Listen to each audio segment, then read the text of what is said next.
Model, 62-plate Vauxhall Vivaro 2900 2.0 CDTI, 115 PS, long wheelbase, STD roof EU5 needs clutch.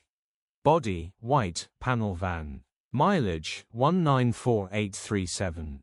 MOT, the 28th of February 2025.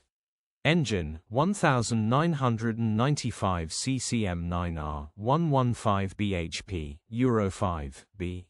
Transmission, 6-speed manual, front-wheel drive. Mechanical summary, starts great.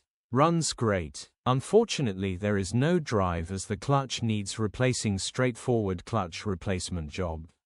Engine start perfectly and sounds fantastic.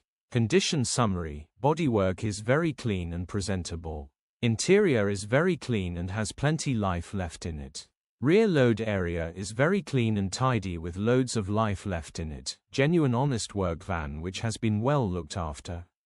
Features, 1 former keeper, wind-up windows. EU status, Euro 5. HPI, clear. Click the link in the description for pictures and more info. Alternatively, call or WhatsApp us on 07401199723.